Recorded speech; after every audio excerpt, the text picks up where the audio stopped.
युहानाला झालेले प्रकटीकरणाचे पुस्तक अध्याय 1 मराठी. युहानाला झालेले प्रकटीकरण अध्याय 1. युहानाला झालेले प्रकटीकरण अध्याय 1.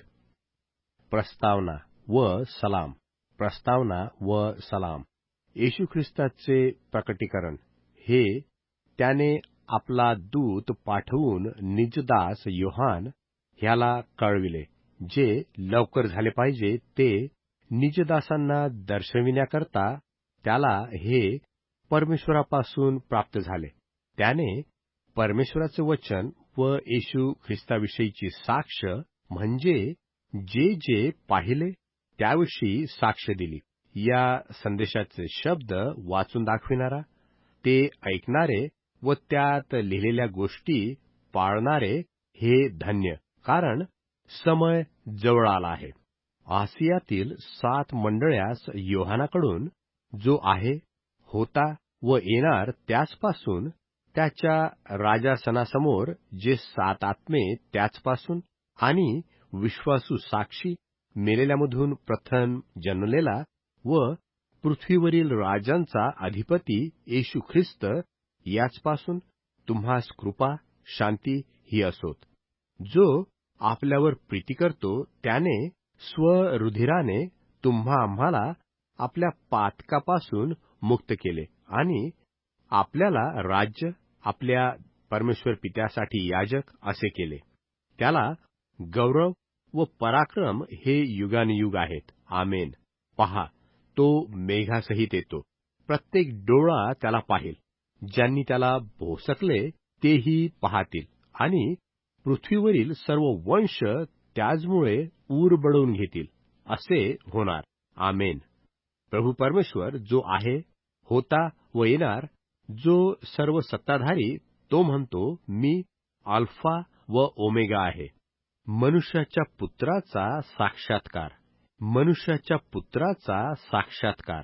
मी योहान हा तुमचा बंधू आणि येशूमध्ये जे संकट, राज्य व धीर त्यांचा भागीदार, परमेश्वराचे वचन व येशू विषयीची साक्ष यामुळे पात्म नावाच्या बेटावर होतो. प्रभूच्या दिवशी मी आत्म्याने संचरित झालो, तेव्हा मी आपल्या मागे करण्याच्या वाणीसारखी मोठी वाणी ऐकली. ती म्हणाली, जे तू पाहतोस ते पुस्तकात लिही, आणि ते इफिस, स्मुर्ना, पर्गम, थुवतीरा, सार्दिस, फिलडेल्फिया व लावदिकिया येथील 7 मंडळांकडे पाठीव. मजबरोबर बोलत असलेली वाणी कोणाची आहे हे पाहण्यास मी मागे वळलो. मागे वळून पाहतो तो सोन्याच्या 7 समया आणि त्या समयांच्या मध्यभागी मनुष्याच्या पुत्रासारखा पायघोळ वस्त्र परिधान केलेला आणि उरावरून सोन्याचा पट्टा बांधलेला असा कोणी एक पुरुष माझ्या दृष्टीस पडला. त्याचे डोके व केस ही पांढऱ्या लोकरीसारखी, बर्फासारखी पांढरी होती. त्याचे डोळे अग्नीच्या ज्वालेसारखे होते. त्याचे पाय जणू काय भट्टीत असलेल्या जळजळीत सोन पितळेसारखे होते, आणि त्याची वाणी मोठमोठ्या जलप्रवाहाच्या ध्वनीसारखी होती. त्याच्या उजव्या हातात 7 तारे होते. त्याच्या मुखात पुढे असलेली तीक्ष्ण दुधारी तरवार होती, आणि त्याचे स्वरूप परमतेजाने प्रकाशणाऱ्या सूर्यासारखे होते. मी त्याला पाहिले तेव्हा मेल्यासारखा त्याच्या पायाशी पडलो. मग त्याने आपला उजवा हात मजवर ठेवून मला म्हटले, भिवू नको. जो पहिला व शेवटला आणि सदाजीवी तो मी आहे. मी मेलो होतो, तरी पहा, युगानयुग जिवंत आहे, आणि मरणाच्या व अधोलोकाच्या किल्ल्या मज्जळ आहेत. यास्तव जे तू पाहिले जे आहे व यानंतर जे होणार ते लिहून ठेव. जे 7 तारे तू माझ्या उजव्या हातात पाहिले, आणि सोन्याच्या त्या 7 समया त्यांचे गुज लिहून ठेव. ते 7 तारे हे 7 मंडळाचे परमेश्वर दूत आहेत, आणि त्या 7 समया या 7 मंडळ्या आहेत. युहानाला झालेले प्रगटीकरण अध्याय 2 मराठी. युहानाला झालेले प्रगटीकरण अध्याय 2. युहानाला झालेले प्रगटीकरण अध्याय 2. इफिस येथील ख्रिस्ती मंडळीला पत्र. इफिस येथील ख्रिस्ती मंडळीला पत्र. इफिस येथील मंडळीच्या दूताला लिही, जो आपल्या उजव्या हातात 7 तारे धरतो, जो सोन्याच्या 7 समयांमधून चालतो, तो असे म्हणतो, तुझी कृत्ये, तुझे श्रम व तुझा धीर ही मला ठाऊक आहे. तुला दुष्ट लोक सहन होत नाहीत. जे प्रेषित नसता आपण प्रेषित आहो असे म्हणतात, त्यांची तू परीक्षा घेतली आणि ते लबाड आहेत असे तुला दिसून आले. तुझ्या अंगी धीर आहे. माझ्या नामामुळे तू दुःख सोशिले आहे आणि तू थकला नाहीस, हेही मला ठाऊक आहे. तरी तू आपली पहिली प्रीती सोडली. याविषयी मला तुला दोष देणे आहे. तू कोठून पडला आहेस याची आठवण कर व पश्चाताप करून आपली पहिली कृत्ये कर. नाहीतर मी तुझकडे येईन आणि तू पश्चाताप न केला तर तुझी समई तिच्या ठिकाणावरून काढीन. तरी पण तुझ्यात विशेष हे आहे की निकलाइतांच्या कृत्यांचा द्वेष तू करतोस. त्यांचा द्वेष मीही करतो. आत्मा मंडळास काय म्हणतो हे ज्याला कान आहे तो ऐको. जो विजय मिळवतो त्याला परमेश्वराच्या बागेत जे जीवनाचे झाड आहे त्यावरचे फळ मी खावयास देईन. स्मुर्ना येथील ख्रिस्ती मंडळीला पत्र. स्मुर्ना येथील ख्रिस्ती मंडळीला पत्र. स्मुर्ना येथील मंडळीच्या दूताला लिही, जो पहिला व शेवटला, जो मेला होता व जिवंत झाला, तो असे म्हणतो, तुझे संकट व तुझे दारिद्र्य मला ठाऊक आहे. तरी तू धनवान आहेस. आणि जे यहुदी नसून स्वतःला यहुदी म्हणवितात व केवळ सैतानाची धर्मसभा आहेत, अशा लोकांचे निंदायुक्त भाषणही मला ठाऊक आहे. तुला सहन करावयाची जी संकटे आहेत त्यांचे भय धरू नको. पहा, तुम्ही मोहात पडावे म्हणून सैतान तुम्हापैकी कित्येकास तुरुंगात टाकणार आहे आणि तुम्ही 10 दिवस संकटात असाल. तुला मरावे लागले तरी विश्वासू रहा, म्हणजे मी तुला जीवनी मुगट देईन. आत्मा मंडळास काय म्हणतो हे ज्याला कान आहे तो ऐको. जो विजय मिळवितो त्याला दुसऱ्या मरणाची बाधा होणार नाही. परगम येथील ख्रिस्ती मंडळीला पत्र. परगम येथील ख्रिस्ती मंडळीला पत्र. परगम येथील मंडळीच्या दूताला लिही, ज्याच्याजवळ तीक्ष्ण दुधारी तरवार आहे, तो असे म्हणतो, तू कोठे राहतोस हे मला ठाऊक आहे. सैतानाचे आसन असे तेथे राहतोस.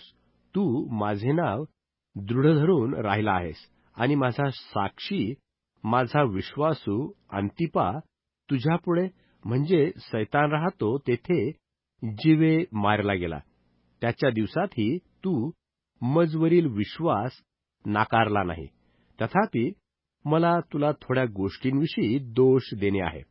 त्या ह्या की तेथे तुझ्याजवळ बलामाचे शिक्षण खरे मानून राहणारे लोक आहेत. त्याने बालकाला इस्रायलाच्या संतानापुढे मूर्तीला अर्पिलेले खाणे व जारकर्म करणे हे अडखळण ठेवण्यास शिकवले. त्याप्रमाणे तुझ्याजवळ निकलाइतांचे तशाच प्रकारचे शिक्षण खरे मानून राहणारेही लोक आहेत. यास्त पश्चाताप कर. नाहीतर मी तुझकडे लवकरच येऊन आपल्या तोंडातल्या तरवारीने त्याचबरोबर लढेन. आत्मा मंडळास काय म्हणतो हे ज्याला कान आहे तो ऐको. जो विजय मिळवतो त्याला गुप्त ठेवलेल्या मान्यातून मी देईन आणि त्याला मी पांढरा खडा देईन. त्या खड्यावर नवे नाव लिहिलेले आहे. तो खडा घेणाऱ्याशिवाय कोणाला ठाऊक नाही. थुवतीरा येथील ख्रिस्ती मंडळीला पत्र. थुवतीरा येथील ख्रिस्ती मंडळीला पत्र. थुवतीरा येथील मंडळीच्या दूतास लिही, ज्याचे डोळे अग्नीच्या ज्वालेसारखे आहेत आणि ज्याचे पाय सोन पितळेसारखे आहेत, असा परमेश्वराचा पुत्र म्हणतो, तुझी कृत्ये, प्रीती, विश्वास, सेवा व तुझा धीर ही मला ठाऊक आहेत, आणि तुझी शेवटची कृत्ये पहिल्या कृत्यांपेक्षा अधिक आहेत, हेही मला ठाऊक आहे. तरी मला तुला दोष देणे आहे, तो असा की जी इजबेल नामे स्त्री आपल्याला संदेष्टी म्हणविते आणि जार कर्म करण्यास व मूर्तीला अर्पिलेले खाण्यास माझ्या दासास शिकवून भुलविते, तिला तू तसे करू देतोस. तिने पश्चाताप करावा म्हणून मी तिला अवकाश दिला, तरी आपल्या जार कर्माविषयी पश्चाताप करण्याची तिला इच्छा नाही. पहा, मी तिला अंथरुणात खिळलेली अशी करीन, आणि तिचबरोबर जार कर्म करणाऱ्या लोकास तिच्या कृत्यांविषयी त्यांनी पश्चाताप न केल्यास मोठ्या संकटात पाडीन. मी तिच्या मुलाबाळास मरीने जीवे मारीन, म्हणजे सर्व मंडळांना कळून येईल की मने व अंतकरणे यांची पारख करणारा मी आहे, आणि तुम्हा प्रत्येकाला तुमच्या कृत्याप्रमाणे देईन. थुअतिरा येथील बाकीचे जे तुम्ही त्या शिक्षणाप्रमाणे चालणारे नाही, ज्यास सैतानाच्या खोल म्हणविलेल्या गोष्टी माहीत नाहीत, त्या तुम्हास मी सांगतो की मी तुम्हावर दुसरा भार घालणार नाही. इतकेच करावे की जे तुमचे आहे ते मी येईपर्यंत दृढ धरून राहा. जो विजय मिळवितो व शेवटपर्यंत माझी कृत्ये करीत राहतो, त्यास जसा मलाही पित्यापासून मिळाला तसा अधिकार मी राष्ट्रांवर देईन, आणि जसा मातीच्या भांड्याचा चुराडा करतात तसा तो लोहदंडाने त्याचवर अधिकार करील. मी त्याला प्रभाततारा देईन. आत्मा मंडळास काय म्हणतो हे ज्याला कान आहे तो ऐको. योहानाला झालेले प्रगटीकरण अध्याय 3. सार्दिस येथील ख्रिस्ती मंडळीला पत्र. सार्दिस येथील ख्रिस्ती मंडळीला पत्र. सार्दिस येथील मंडळीच्या दूताला लिही, ज्याच्याजवळ परमेश्वराचे 7 आत्मे आहेत व 7 तारे आहेत, तो असे म्हणतो, तुझी कृत्ये मला ठाऊक आहेत. तू जिवंत आहेस असे तुला नाव आहे, तरी तू मेलेला आहेस हे मला ठाऊक आहे. तू जागृत हो, आणि जे मृतवत होऊन राहिले आहेत ते स्थिर कर, कारण तुझी कृत्ये माझ्या परमेश्वराच्या दृष्टीने पूर्ण अशी माझ्या दिसण्यात आली नाहीत. यास्तव तू कसे घेतले व ऐकले याची आठवण कर, ते राखून ठेव व पश्चाताप कर, कारण जागृत न झालास तर मी चोरासारखा येईन. मी कोणत्या घटकेस तुझवर येईन हे तुला कळणार नाही. तरी ज्यांनी आपली वस्त्रे विटाळली नाहीत अशी थोडकी नावे सार्दिस येथे तुझ्याजवळ आहेत. ते शुभ्र वस्त्रे परिधान करून माझ्याबरोबर फिरतील, कारण ते लायक आहेत. जो विजय मिळवतो तो अशा रीतीने शुभ्र वस्त्रे परिधान केलेला होईल. मी जीवनी पुस्तकातले त्याचे नाव खोडणारच नाही. माझ्या पित्यासमोर व त्याच्या दूतांसमोर मी त्याचे नाव पत्करून घेईन. आत्मा मंडळास काय म्हणतो हे ज्याला कान आहे तो ऐको. फिलाडेल्फिया येथील ख्रिस्ती मंडळीला पत्र. फिलाडेल्फिया येथील ख्रिस्ती मंडळीला पत्र. फिलाडेल्फिया येथील मंडळीच्या दूताला लिही, जो पवित्र व सत्य असून ज्याच्याजवळ दाविदाची किल्ली आहे, जो उघडतो आणि कोणी बंद करणार नाही, आणि जो बंद करतो आणि कोणी उघडीत नाही, तो असे म्हणतो, तुझी कृत्ये मला ठाऊक आहेत. पहा, मी तुझपुढे दार उघडून दिले आहेत, ते कोणाच्याने बंद करवत नाही. तुला शक्ती थोडी आहे, तरी तू माझे वचन पाळले व माझे नाम नाकारले नाही, हे मला ठाऊक आहे. पहा, जे सैतानाच्या धर्मसभेचे असून आपणाला यहुदी म्हणवितात, पण तसे नाही, ते खोटे बोलतात. त्यापैकी काही तुला देईन. पहा, ते येऊन तुझ्या पायाजवळ नमन करतील व मी तुझवर प्रीती केली आहे हे समजून घेतील, असे मी करीन. तू माझे धीराचे वचन राखिले आहे, म्हणून पृथ्वीवर राहणाऱ्या लोकांची परीक्षा होण्याचा जो सर्व जगावर परीक्षा प्रसंग येणार आहे, त्या परीक्षा प्रसंगापासून मीही तुला राखीन. मी लवकर येतो. कोणी तुझा मुकुट घेऊ नये म्हणून जे तुझे आहे ते दृढ धरून राहा. जो विजय मिळवतो त्याला मी आपल्या परमेश्वराच्या मंदिरातील स्तंभ करीन. तो तेथून कधी बाहेर जाणार नाही. त्याच्यावर माझ्या परमेश्वराचे नाम, स्वर्गातून माझ्या परमेश्वरापासून उतरणारे नवे यरूशलेम, माझ्या परमेश्वराचे नगर याचे नाम आणि माझे नवे नाम लिहीन. आत्मा मंडळास काय म्हणतो, हे ज्याला कान आहे तो ऐको. लावदिकिया येथील ख्रिस्ती मंडळीला पत्र. लावदिकिया येथील ख्रिस्ती मंडळीला पत्र. लावदिकिया येथील मंडळीच्या दूताला लिही. जो आमेन, जो विश्वासू व खरा साक्षी, जो परमेश्वराच्या दृष्टीचे आधिकरण, तो असे म्हणतो, तुझी कृत्ये मला ठाऊक आहेत. तू शीत नाहीस व उष्ण नाहीस, हे मला ठाऊक आहे. तू शीत किंवा उष्ण असता तर बरे होते, पण तू तसा नाहीस. कोंबट आहेस, म्हणजे उष्ण नाहीस, शीत नाहीस. म्हणून मी तुला माझ्या तोंडातून ओकून टाकणार आहे. मी धनवान आहे, मी धन मिळवले आहे व मला काही उणे नाही असे तू म्हणतोस. पण तू कष्टी, दीन, दरिद्री, आंधळा व उघडा नागडा आहेस, हे तुला कळत नाही. याकरता मी तुला मसलत देतो की धनवान व्हावे, म्हणून तू अग्नीने शुद्ध केलेले सोने मजपासून विकत घे.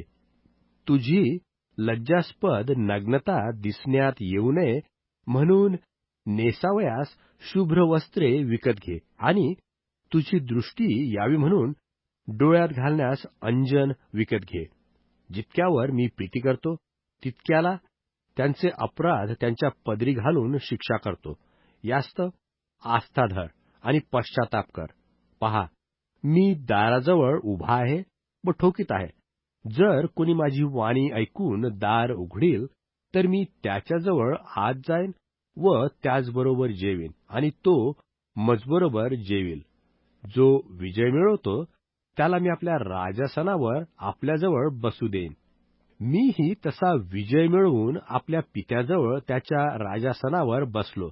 आत्मा मंडळास काय म्हणतो, हे ज्याला कान आहे तो ऐको. योहानाला झालेले प्रगटीकरणाचे पुस्तक अध्याय 4. योहानाला झालेले प्रगटीकरणाचे पुस्तक अध्याय 4. स्वर्गाचा साक्षात्कार. स्वर्गाचा साक्षात्कार. यानंतर मी पाहिले तो पहा, स्वर्गात एक दार उघडलेले, आणि जी वाणी मी प्रथम ऐकली ती मजबरोबर बोलणाऱ्या करण्यासारखी होती. ती म्हणाली, इकडे वर ये, म्हणजे जे यानंतर झाले पाहिजे ते तुला दाखवीन. इतक्यात मी आत्म्याने संचरित झालो. तो पहा, स्वर्गात राजासन मांडलेले आहे आणि त्या राजासनावर कोणी बसलेला आहे. जो बसलेला तो दिसण्यात यास्फे व सारदी या रत्नासारखा आहे. राजासनाभोवती दिसण्यात पाचेसारखे मेघधनुष्य आहेत. राजासनासभोवती 24 आसने आहेत आणि त्या आसनांवर शुभ्र वस्त्र परिधान केलेले व डोक्यावर सोन्याचे मुकुट घातलेले ते 24 वडील बसलेले आहेत, असे दृष्टीस पडले. राजासनाच्या आतून विजा, वाणी व गर्जना निघत आहेत. 7 अग्निरूपी मशाली राजासनापुढे जळत आहेत. त्या परमेश्वराचे 7 आत्मे आहेत. राजासनापुढे स्फटिकासारखा जसा काय काचेचा समुद्र आहे. आणि राजासनाच्या मध्यभागी व राजासनाच्या 4 बाजूस पुढे व मागे डोळ्यांनी भरलेले असे प्राणी आहेत. पहिला प्राणी सिंहासारखा, दुसरा गोऱ्ह्यासारखा, तिसऱ्याचे तोंड मनुष्याच्या तोंडासारखे व चौथा प्राणी उडत्या गरुडासारखा आहे. त्या 4ही प्राण्याला प्रत्येकी 6 पंख असून ते प्राणी सर्वांगी वरुण व पंखाखालील डोळ्यांनी भरलेले आहेत आणि पवित्र, पवित्र, पवित्र जो होता, आहे व येतो तो प्रभू परमेश्वर सत्ताधारी, हे म्हणण्यास ते रात्रंदिवस थांबत नाहीत. राजासनावर बसलेला जो युगानयुग जिवंत आहे, याचे जेव्हा जेव्हा ते प्राणी गौरव, सन्मान व उपकार स्मरण करतात, तेव्हा तेव्हा ते 24 वडील राजासनावर जो बसलेला त्याच्या पाया पडतात, जो युगानयुग जिवंत, त्याला दंडवत घालतात आणि आपले मुकुट राजासनापुढे ठेवून म्हणतात, हे प्रभू, आमच्या परमेश्वरा, गौरव, सन्मान व सामर्थ्य ही तुझी आहेत, असे म्हणून घ्यावयास तू योग्य आहेस. कारण तू सर्व काही उत्पन्न केले, तुझ्या इच्छेने ते झाले व अस्तित्वात आले. योहानाला झालेले प्रगटीकरणाचे पुस्तक अध्याय 5. योहानाला झालेले प्रगटीकरणाचे पुस्तक अध्याय 5. परमेश्वराच्या कोकऱ्याचा साक्षात्कार. परमेश्वराच्या कोकऱ्याचा साक्षात्कार. जो सिंहासनावर बसला होता त्याच्या उजव्या हातावर पाठपोठ लिहिलेली व 7 शिक्के मारून बंद केलेली अशी पुस्तकांची एक गुंढाळी मी पाहिली. आणि पुस्तकाचे शिक्के फोडून ते उघडावयास कोण योग्य आहे, असे मोठ्याने ओरडणारा एक बलवान परमेश्वर दूत मी पाहिला. तेव्हा स्वर्गात, पृथ्वीवर किंवा पृथ्वीखाली कोणी हे पुस्तक उघडावयास किंवा त्यात पहावयास समर्थ नव्हता. हे पुस्तक उघडावयास किंवा त्यात पहावयास योग्य असा कोणी आढळला नाही, म्हणून मी फार रडलो. तेव्हा वडील मंडळापैकी एक जण मला म्हणाला, रडू नको. पहा, यहूदा वंशाचा सिंह, दाविदाचा अंकुर याने जय मिळविला. तो त्याचे 7 शिक्के फोडून पुस्तक उघडण्यास योग्य आहे. तेव्हा राजासन व 4 प्राणी ही आणि वडील मंडळ ह्यांच्यामध्ये ज्याचा जणू काय वध करण्यात आला होता असा कोकरा उभा राहिलेला मी पाहिला. त्याला 7 शिंगे व 7 डोळे होते. ते सर्व पृथ्वीवर पाठविलेले परमेश्वराचे 7 आत्मे आहेत. त्याने जाऊन राजासनावर जो बसलेला होता त्याच्या उजव्या हातातून ते पुस्तक घेतले. त्याने पुस्तक घेतले तेव्हा ते 4 प्राणी व 24 वडील कोकऱ्याच्या पाया पडले. त्या सगळ्या वडील मंडळाच्या जवळ वीणा व धुपाने भरलेली सोन्याची धुपाटणी होती. ती पवित्र जनांच्या प्रार्थना आहेत. ते नवे गीत गातात. ते असे, तू पुस्तक घ्यावयास व त्याचे शिक्के फोडावयास योग्य आहेस, कारण तू वधिला गेला होतास आणि तू आपल्या रक्ताने सर्व वंश, भाषा, लोक व राष्ट्रे यातले इसम आमच्या परमेश्वरासाठी विकत घेतले आहेत. आमच्या परमेश्वरासाठी त्यास राज्य व याजक असं केलं आहे आणि ते पृथ्वीवर राज्य करीत आहेत. तेव्हा मी पाहिले तो राजासन, प्राणी व वडील यांच्या सभोवती बहुत स्वर्गदूतांची वाणी ऐकू आली आणि त्यांची संख्या अयुतांची अयुते व सहस्त्रांची सहस्त्रे होती. ते मोठ्याने म्हणत होते, वधलेला कोकरा सामर्थ्य, धन, ज्ञान, बल, सन्मान, गौरव व स्तुती ह्याचा स्वीकार करण्यास योग्य आहे. स्वर्गात, पृथ्वीवर, पृथ्वीच्या खाली, समुद्रावर जी प्रत्येक वस्तू आहे ती आणि त्यातील सर्व यास मी असे म्हणताना ऐकले, राजासनावर बसलेला याला व कोकऱ्याला स्तुती, सन्मान, गौरव व सत्ता ही युगानुयुग असोत. तेव्हा ते 4 प्राणी म्हणाले, आमेन, आणि वडील मंडळींनी पाया पडून दंडवत केला. योहानाला झालेले प्रगटीकरणाचे पुस्तक अध्याय 6. योहानाला झालेले प्रगटीकरणाचे पुस्तक अध्याय 6. शिक्के फोडण्यात आले. शिक्के फोडण्यात आले. मग कोकऱ्याने 7 शिक्क्यांपैकी एक शिक्का फोडला. तेव्हा मी पाहिले, तो 4 प्राण्यातील एकाला गर्जनेसारख्या वाणीने ये असे म्हणताना मी ऐकले.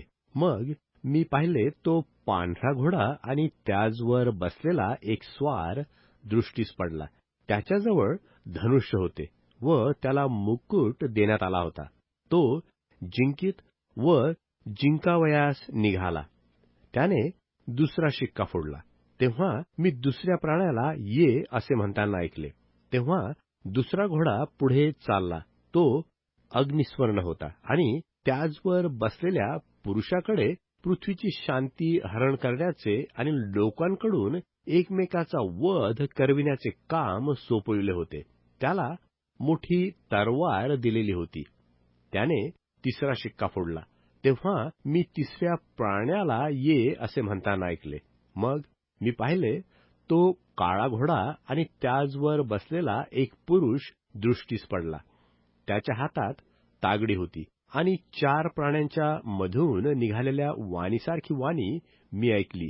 ती अशी: पावल्याला शेरभर गहू आणि पावल्याला 3 शेर जव, तेल व द्राक्षरस याची हानी करू नको.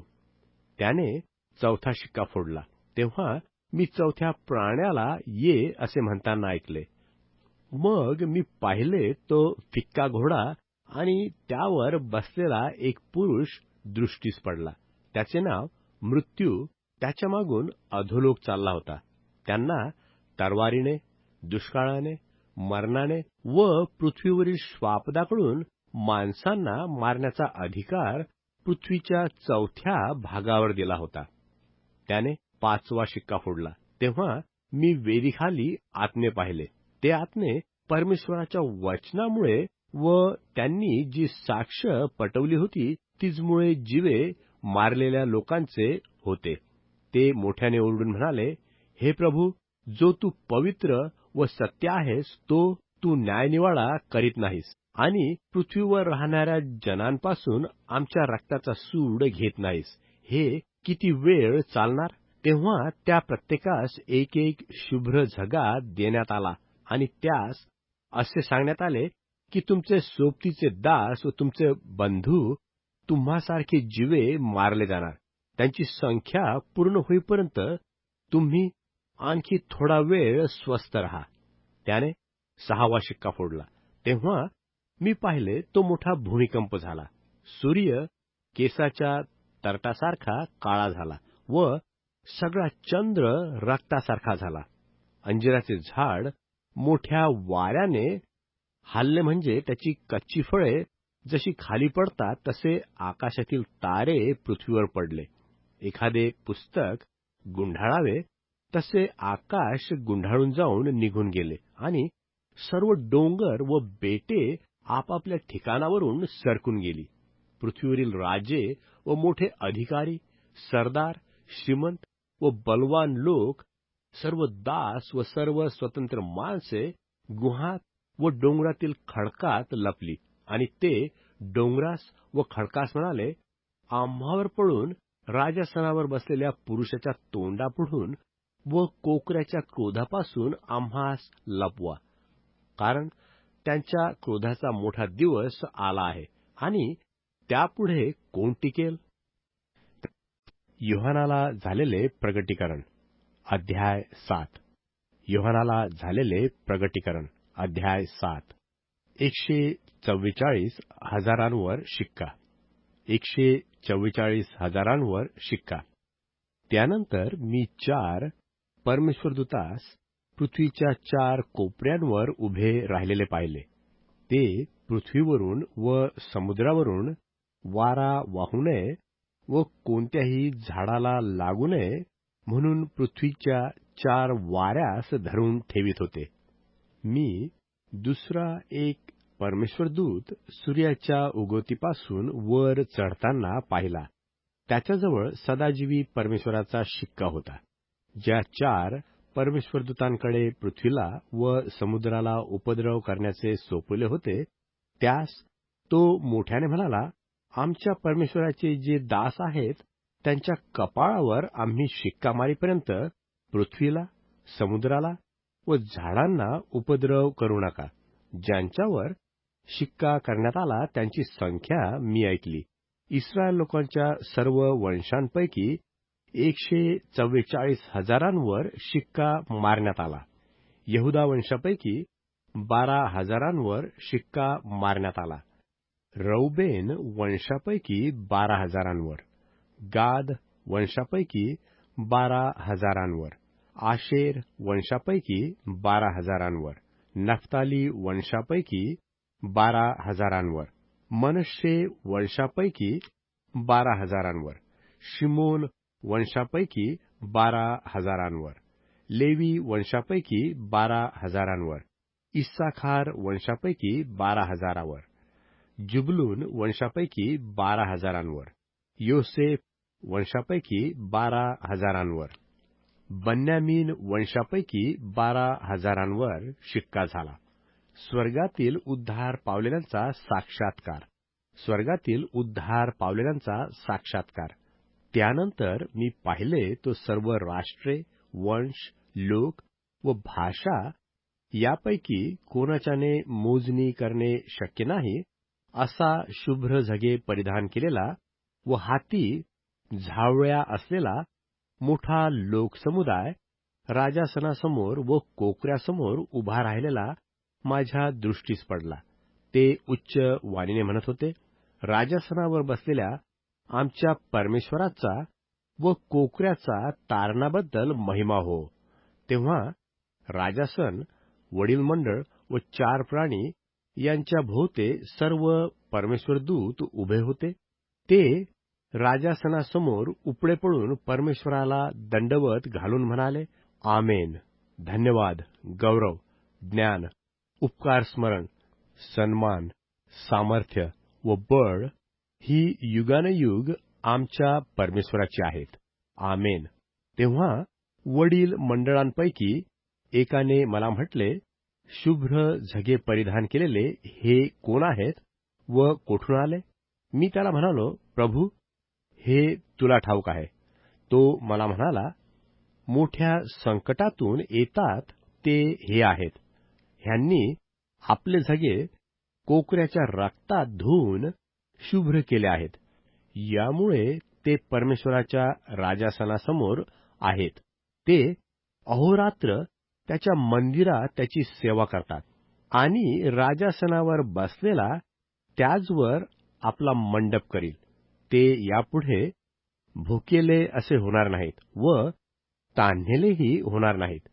त्यास सूर्य किंवा कोणतीही उष्णता बाधणार नाही, कारण राजासनापुढे मध्यभागी असलेला कोकरा त्यांचा मेंढपाळ होईल व जीवनी पाण्याच्या झऱ्याजवळ त्यास नेईल आणि परमेश्वर त्यांच्या डोळ्याचे सर्व अश्रू पुसून टाकील.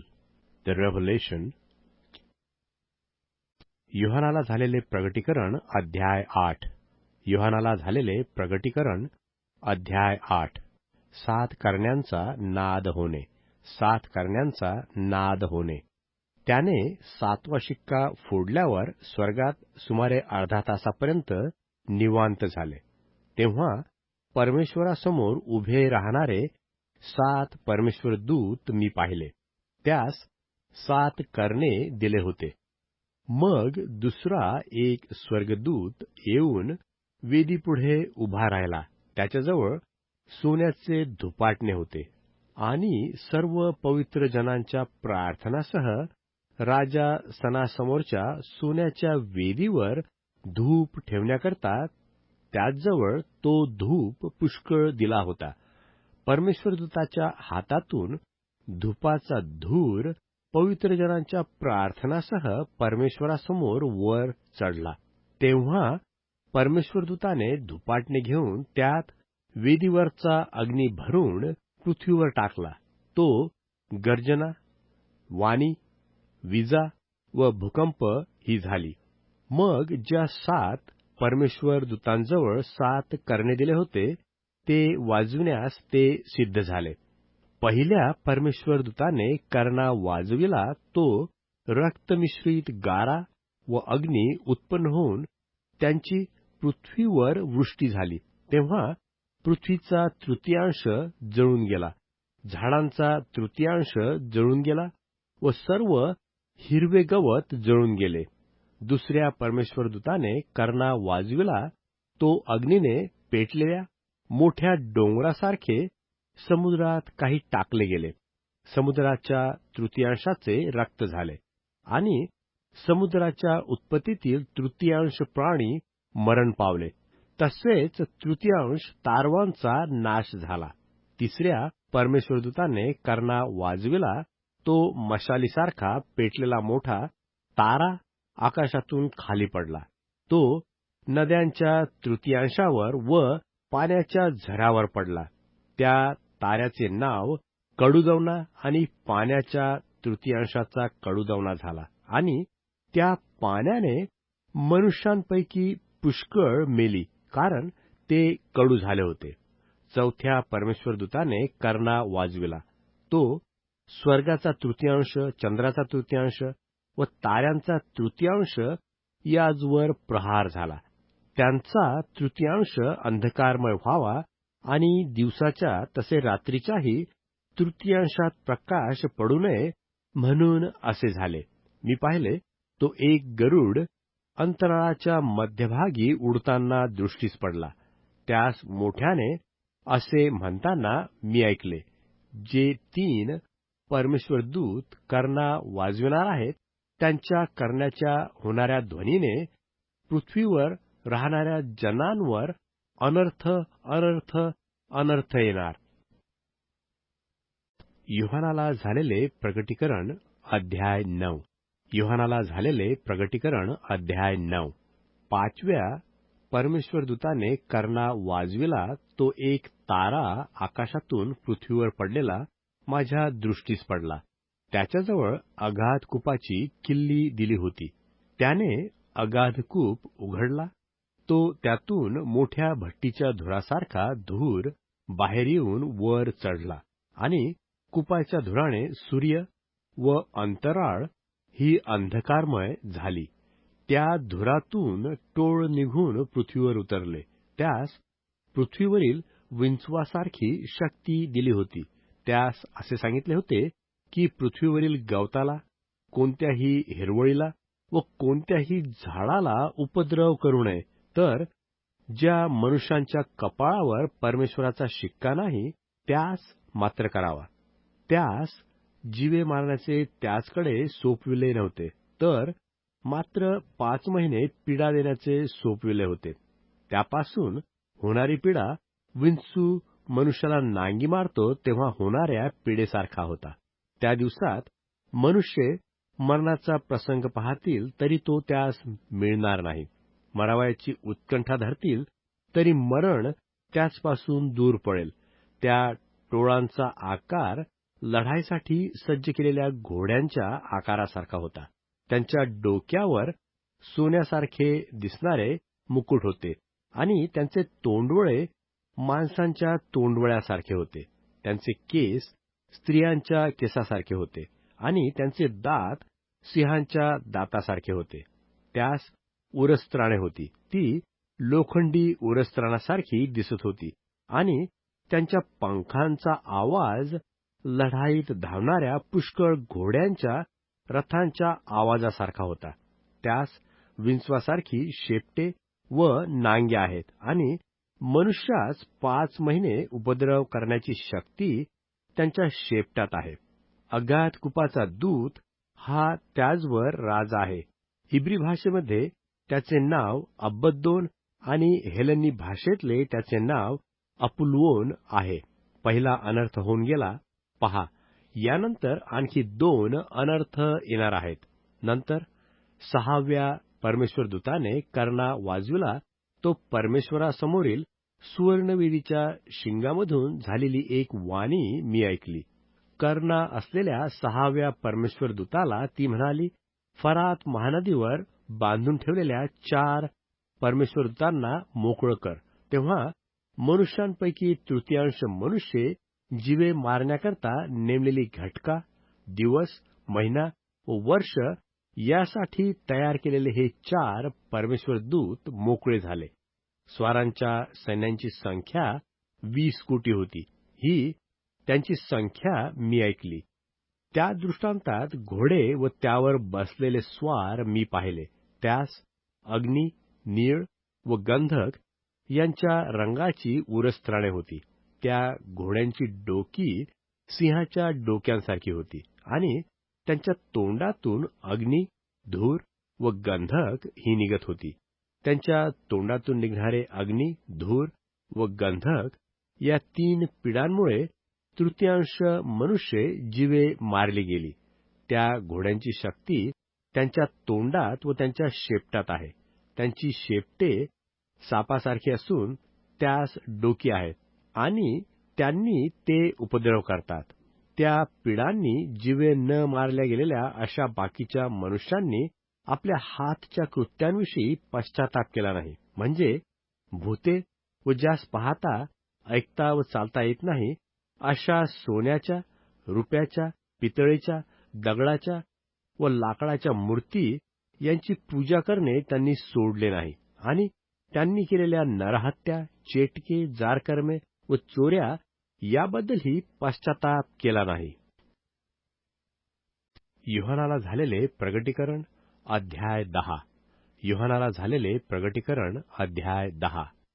बलवान दूत व लहानसे पुस्तक.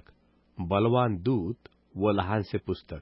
मी दुसरा एक बलवान परमेश्वर दूत स्वर्गातून उतरताना पाहिला. तो मेघवेष्टित असून त्याच्या डोक्यावर मेघधनुष्य होते. त्याचे तोंड सूर्यासारखे व त्याचे पाय अग्निस्तंभासारखे होते. त्याच्या हाती उघडलेले एक लहानसे पुस्तक होते. त्याने आपला उजवा पाय समुद्रावर व डावा पाय भूमीवर ठेवला व तो सिंह गर्जनेप्रमाणे मोठ्याने ओरडला. आणि तो ओरडला तेव्हा 7 गर्जनांनी आपापले शब्द काढले. त्या 7 गर्जनांनी शब्द काढले तेव्हा मी लिहिणार होतो. इतक्यात स्वर्गातून झालेली वाणी मी ऐकली. ती म्हणाली, 7 गर्जनांनी काढलेले शब्द गुप्त ठेव, ते लिहू नको. ज्या परमेश्वर दूताला समुद्रावर व भूमीवर उभे राहिलेले मी पाहिले, त्याने आपला उजवा हात स्वर्गाकडे वर करून, जो युगानुयुग जिवंत आहे, ज्याने आकाश व त्यात जे आहे ते, पृथ्वी व तिजवर जे आहे ते आणि समुद्र व त्यात जे आहे ते उत्पन्न केले, त्याची शपथ वाहून म्हटले, आणखी अवकाश लागणार नाही. तर 7व्या परमेश्वरदूताची वाणी होईल. त्या दिवसात, म्हणजे तो परमेश्वर दूत कर्णा वाजविण्याच्या लागात असेल, तेव्हा परमेश्वराने आपले दास संदेष्टे यास सुवार्ता सांगितली. तदनुसार त्याचे गुज पूर्ण होईल. स्वर्गातून झालेली जी वाणी मी ऐकली होती, ती मजबरोबर पुन्हा बोलताना मी ऐकली. ती म्हणाली, समुद्रावर व भूमीवर उभे राहिलेल्या परमेश्वर दूताच्या हातातले उघडलेले पुस्तक जाऊन घे. तेव्हा मी त्या परमेश्वर दूताकडे जाऊन ते लहानसे पुस्तक मला दे असे म्हटले. तो मला म्हणाला, हे घे आणि खाऊन टाक. ते तुझे पोट कडू करील, तरी तुझ्या तोंडात मधासारखे गोड लागेल. तेव्हा मी परमेश्वर दूताच्या हातातून ते लहानसे पुस्तक घेतले व खाऊन टाकले. ते माझ्या तोंडात मधासारखे गोड लागले, तरी ते खाल्ल्यावर माझे पोट कडू झाले. तेव्हा ते मला म्हणाले, बहुत लोक, राष्ट्रे, भाषा व राज्ये याचविषयी तू पुन्हा संदेश दिला पाहिजे. योहानाला झालेले प्रगटीकरण अध्याय 11. योहानाला झालेले प्रगटीकरण अध्याय 11. 2 साक्षीदार. 2 साक्षीदार. नंतर काठीसारखा एक बोरू कोणी एकाने मला दिला आणि म्हटले, उठ, परमेश्वराचे मंदिर, वेदी व त्यात उपासना करणारे लोक यांचे माप घे. तरी मंदिराबाहेरचे अंगण सोड, त्याचे माप घेऊ नको, कारण ते विदेशी लोकास दिले आहे आणि विदेशी लोक पवित्र नगर 42 महिने तुडवतील. माझे 2 साक्षी यास मी नेमून ठेवीन. ते तरट पांघरून 1260 दिवस संदेश सांगतील. पृथ्वीच्या प्रभूसमोर उभे असणारे 2 जैतून झाडे व 2 समया ही ते आहेत. त्यास कोणी उपद्रव करू पाहिल्यास त्यांच्या तोंडातून अग्नी निघून त्यांच्या वैऱ्यास खाऊन टाकतो. कोणी त्यास उपद्रव करण्याची इच्छा धरल्यास त्याने याचप्रमाणे जीवे मारले जावे. त्याच्या संदेश सांगण्याच्या दिवसात पाऊस पडू नये म्हणून आकाश बंद करावयास त्यास अधिकार दिला आहे. पाण्याचे रक्त करण्याचा अधिकार त्यास पाण्यावर आहे आणि वाटेल तेव्हा पृथ्वीला सर्व पीडांनी पीडित करण्याचाही अधिकार त्यास आहे. त्यांनी आपले साक्ष देणे समाप्त केल्यावर अगाध कुपातून वर येणारे श्वापद त्याचबरोबर लढाई करील आणि त्यास जिंकून जीवे मारील आणि दृष्टांत रूपाने सदोम, मिसर म्हटलेले असे जे मोठे नगर आणि ज्यात त्यांच्या प्रभूला वधस्तंभावर खिळले होते, त्याच्या रस्त्यावर त्यांची प्रेते पडतील. त्यांची प्रेते लोक, वंश, भाषा व राष्ट्रे यापैकी तेथे असलेले इसम 3.5 दिवस पाहतील आणि ती कबरेत ठेवू देणार नाहीत. त्यावरून पृथ्वीवर राहणारे जन आनंद व उत्सव करतील व एकमेकास भेटी पाठवतील, कारण त्या दोघा संदेष्ट्यांनी पृथ्वीवर राहणाऱ्या जनास पीडा दिली होती.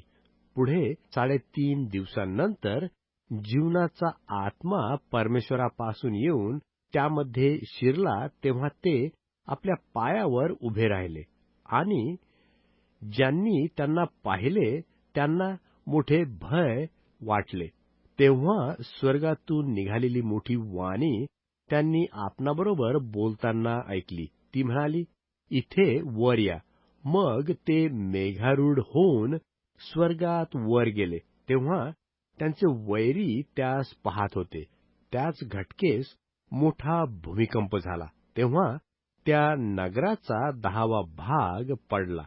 भूमिकंपाने 7,000 मनुष्ये ठार झाली आणि बाकीची भयभीत होऊन त्यांनी स्वर्गीय परमेश्वराचे गौरव केले. दुसरा अनर्थ होऊन गेला. पहा, तिसरा अनर्थ लवकरच येत आहे. 7वा कर्णा.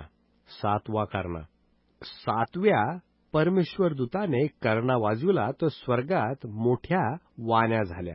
त्या म्हणाल्या, जगाचे राज्य आमच्या प्रभूचे व त्याच्या ख्रिस्ताचे झाले. तो युगानुयुग राज्य करील.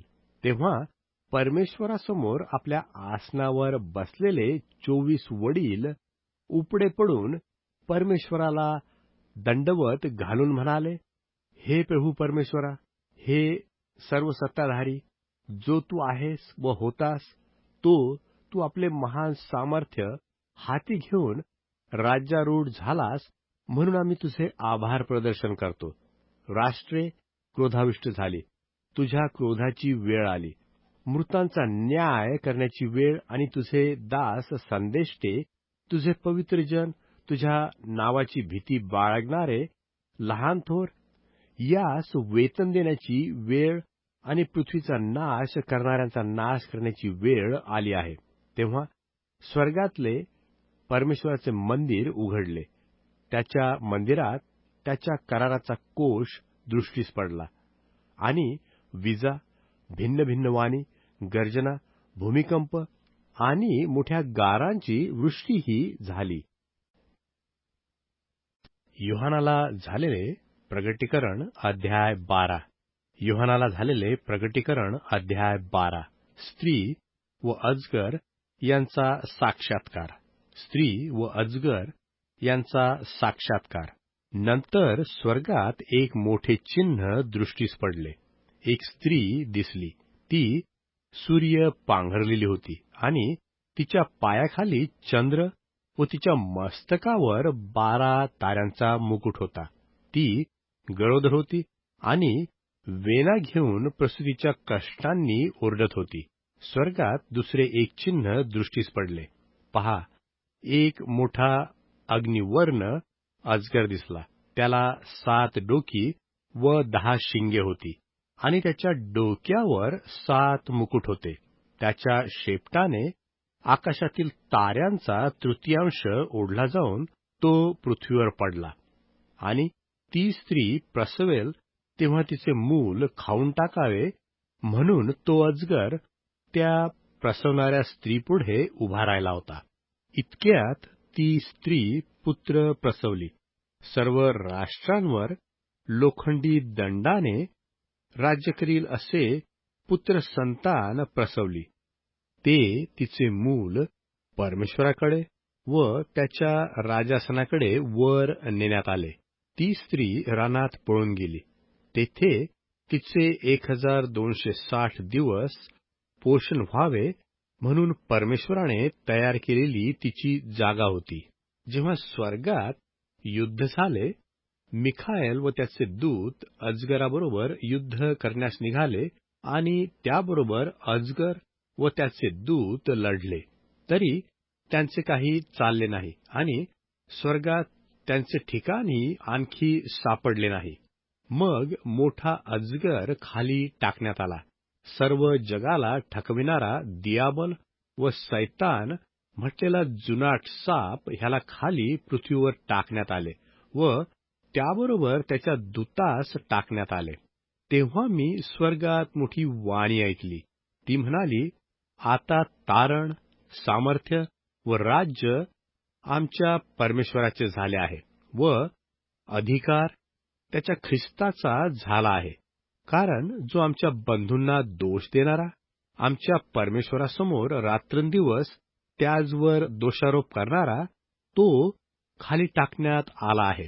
त्याला त्यांनी कोकऱ्याच्या रक्तामुळे व आपल्या साक्षीच्या वचनामुळे जिंकिले आणि त्याचवर मरावयाची पाळी आली तरी त्यांनी आपल्या जीवावर प्रीती केली नाही. यास्तव स्वर्गांनो व त्यात वसणाऱ्यांनो उत्सव करा. पृथ्वी व समुद्र यावर अनर्थ ओढला आहे. कारण आपला काळ थोडा आहे असे समजून अतिशय संतप्त झालेला सैतान उतरून तुम्हाकडे गेला आहे. आपण पृथ्वीवर टाकले गेलो असे पाहून अजगराने जी स्त्री पुत्रसंतान प्रसवली होती तिचा पाठलाग केला. त्या स्त्रीने आपल्या ठिकाणी रानात उडून जावे म्हणून तिला मोठ्या गरुडाचे 2 पंख देण्यात आले होते. तेथे 1 काळ, 2 काळ व अर्धकाळ सर्पापासून सुरक्षित राहून तिचे पोषण व्हावयाचे होते. मग त्या स्त्रीने वाहून जावे म्हणून त्या सर्पाने तिच्या मागून नदीसारखा पाण्याचा प्रवाह आपल्या तोंडातून सोडिला. परंतु स्त्रीला भूमी सहाय्य झाली. तिने आपले तोंड उघडून अजगराने आपल्या तोंडातून सोडलेली नदी गिळून टाकली. तेव्हा अजगर स्त्रीवर रागावला आणि परमेश्वराच्या आज्ञा पाळणारे व येशूविषयीची साक्ष पटविणारे असे तिच्या संतानापैकी बाकीचे लोक याचबरोबर लढाई करण्यास तो निघून गेला आणि तो समुद्राच्या वाळूवर उभा राहिला. योहानाला झालेले प्रगटीकरण अध्याय 13. योहानाला झालेले प्रगटीकरण अध्याय 13. श्रापदाचा साक्षात्कार. श्रापदाचा साक्षात्कार. नंतर मी एक श्वापद समुद्रातून वर येताना पाहिले. त्याला 10 शिंगे व 7 डोकी असून त्याच्या शिंगावर 10 मुकुट आणि त्याच्या डोक्यावर परमेश्वर निंदात्मक नावे होती. जे श्वापद मी पाहिले ते चित्त्यासारखे होते. त्याचे पाय अस्वलाच्या पायासारखे होते व त्याचे तोंड सिंहाच्या तोंडासारखे होते. त्याला अजगराने शक्ती, आपले आसन व मोठा अधिकार दिला. त्याच्या डोक्यापैकी एक डोके मरण येईसा घाव झाल्यासारखे माझ्या दृष्टीस पडले. तरी त्याचा प्राणघातक घाव बरा झाला. तेव्हा सर्व पृथ्वी आश्चर्य करीत त्या श्वापदामागून गेली. अजगराने त्या श्वापदास आपला अधिकार दिला होता म्हणून त्यांनी अजगराला दंडवत घातला आणि ते श्वापदाला दंडवत घालताना म्हणाले, या श्वापदासारखा कोण आहे? याच्याबरोबर कोणाच्याने लढवेल? त्याला मोठमोठ्या व परमेश्वर निंदक गोष्टी बोलणारे तोंड दिले होते व 42 महिने त्याला आपले काम चालविण्याचा अधिकार दिला होता. त्याने परमेश्वराविरुद्ध निंदा करण्यास म्हणजे त्याचे नाम, त्याचा मंडप व स्वर्गनिवासी लोक यांची निंदा करण्यास तोंड सोडिले.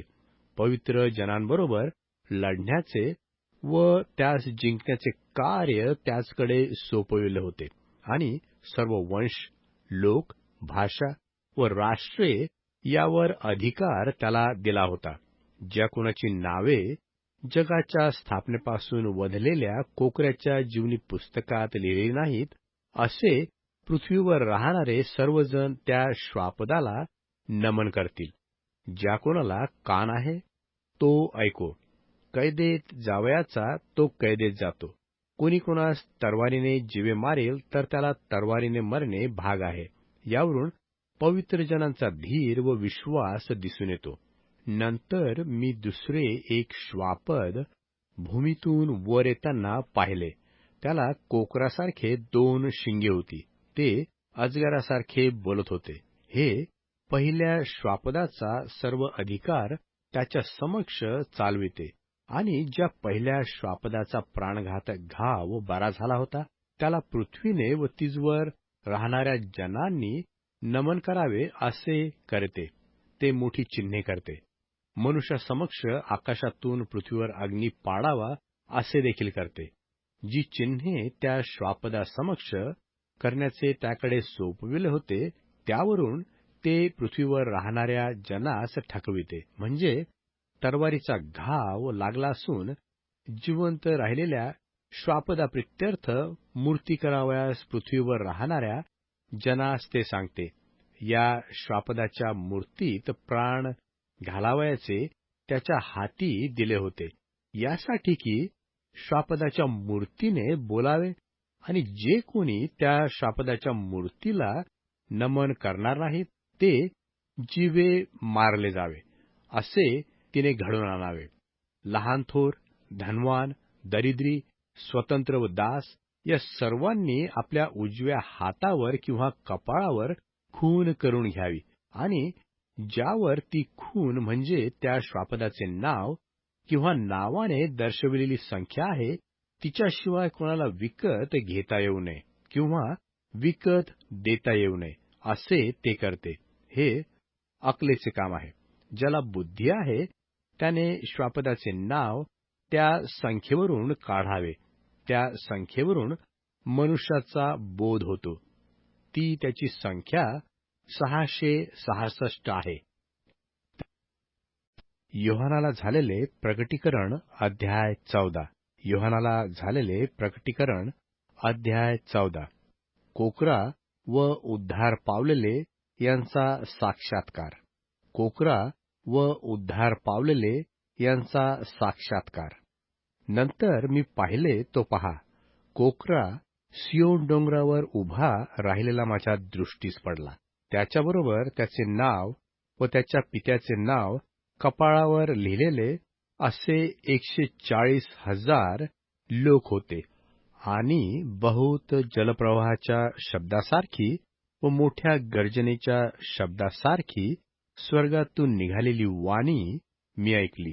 आणि जी वाणी मी ऐकली ती जसे काय विणाकरी आपल्या विणा वाजवित आहे अशी होती. ते राजासनासमोर आणि 4 प्राणी व वडील याजसमोर जसे काय एक नवे गीत गात होते. ते गीत पृथ्वीवरून विकत घेतलेले 144,000 लोक याचशिवाय कोणाला शिकता येत नव्हते. स्त्री संघाने मलिन न झालेले ते हेच आहेत. ते शुद्ध आहेत. जेथे कोठे कोकरा जातो तेथे त्याच्या मागे जाणारे ते आहेत. ते परमेश्वरासाठी व कोकऱ्यासाठी प्रथम फळ असे मनुष्यातून विकत घेतलेले आहेत. त्यांच्या तोंडात असत्य आढळले नाही. ते निष्कलंक आहेत. 3 स्वर्गदूतांचा साक्षात्कार. 3 स्वर्गदूतांचा साक्षात्कार. नंतर मी दुसरा एक स्वर्गदूत अंतराळाच्या मध्यभागी उडताना पाहिला. त्याच्याजवळ पृथ्वीवर राहणारे जन म्हणजे प्रत्येक राष्ट्र, वंश, भाषा व लोक यास सांगावयास सार्वकालिक सुवार्ता होती. तो मोठ्याने म्हणाला, परमेश्वराची भीती बाळगा व त्याचे गौरव करा, कारण त्याची न्यायनिवाडा करावयाची घटका आली आहे, ज्याने आकाश, पृथ्वी, समुद्र व पाण्याचे झरे उत्पन्न केले, त्याला नमन करा. त्या परमेश्वर दूतामागून दुसरा परमेश्वर दूत येऊन म्हणाला, पडली, मोठी बाबेल पडली. तिने आपल्या जार कर्माचा क्रोधरूपी द्राक्षरस सर्व राष्ट्रांना पाजला. त्यांच्या मागून तिसरा स्वर्गदूत येऊन मोठ्याने म्हणाला, जो कोणी श्वापदाला व त्याच्या मूर्तीला नमन करतो आणि आपल्या कपाळावर किंवा आपल्या हातावर त्याची खून करून घेतो, तोही परमेश्वराच्या क्रोधाच्या प्याल्यात निरा घातलेला व त्याचा कोपरूपी द्राक्षरस पिईल.